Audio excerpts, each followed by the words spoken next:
Au début, j'étais l'adjoint de M.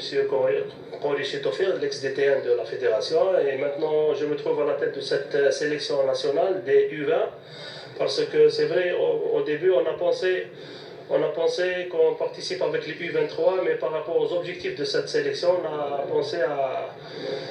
on a envisagé même que cette sélection des U20 participe parce qu'elle a un objectif important qui est les qualifs pour les JO 2020. Donc c'est pour ça qu'on a opté pour cette sélection afin qu'elle participe à ce tournoi des Jeux islamiques, afin de les préparer et avoir quand même une expérience par rapport à la compétition internationale pour bien entrer dedans sur les qualifs. Bon, pour cette équipe, quand même, c'est une équipe jeune.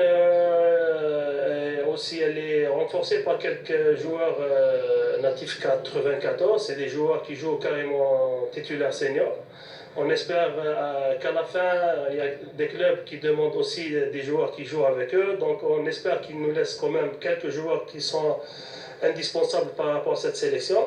Malgré qu'il y a beaucoup de joueurs qu'on a aimé avoir, mais par rapport aux objectifs des clubs qui jouent, soit le titre, la Coupe d'Algérie ou bien aussi la relégation, on a discuté avec le président, le DTN, et on a quand même pensé qu'il faut laisser ces joueurs-là au club. Bon, on peut dire ça dans un proche avenir, ça sera le réservoir carrément de l'équipe A. Donc c'est une équipe qui va jouer 7 compétitions. Pour nous, qui est quand même une station importante pour cette sélection, pour qu'ils s'agissent par rapport à la compétition internationale. Ensuite, il va y avoir les qualifs pour les JO 2020. Et à travers ces deux échéances, j'espère que ces joueurs-là profitent de cette situation et être prochainement le réservoir de l'équipe nationale. On s'est vu ce matin, on s'est dit bonjour.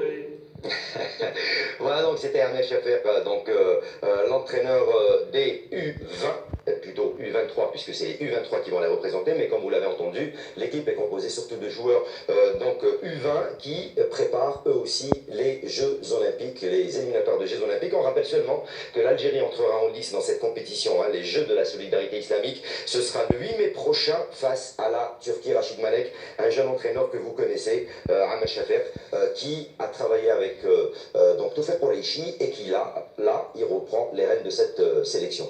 De toute façon, Ahmed Chafer, c'est quelqu'un qui est DTR d'abord au niveau de la Ligue régionale de Batna, et ça fait tant d'années, il a une certaine expérience, il a travaillé au Cap de Batna à maintes reprises en tant qu'entraîneur, il a collaboré aussi avec Hossein Zekri, qu'on salue d'ici.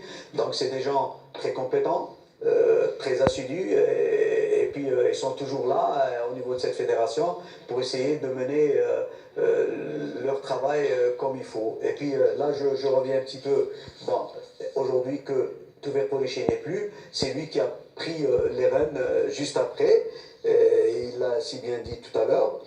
Moi, ce que je pourrais dire sur cette initiative de cette catégorie des U23, de les faire participer à ce niveau-là dans cet événement, je pense pour préparer bien sûr les Jeux Olympiques. Les Jeux Olympiques de 2020 qui est l'objectif principal. Et à maintes reprises, on avait parlé qu'au niveau des jeunes, il faudrait qu'on multiplie ces actions pour essayer de faire progresser et propulser ces jeunes à un niveau peut-être un peu plus élevé que ce qui se passe au niveau local. Et ça, c'est une très très bonne chose. Aujourd'hui, il y a du talent, il y a de la qualité. Justement, pour essayer de mener ces actions, je pense que la fédération, elle est là pour persévérer, de continuer pour atteindre ses objectifs à des niveaux et des performances aussi éblouissantes qu'on le pense. Allez, autre également.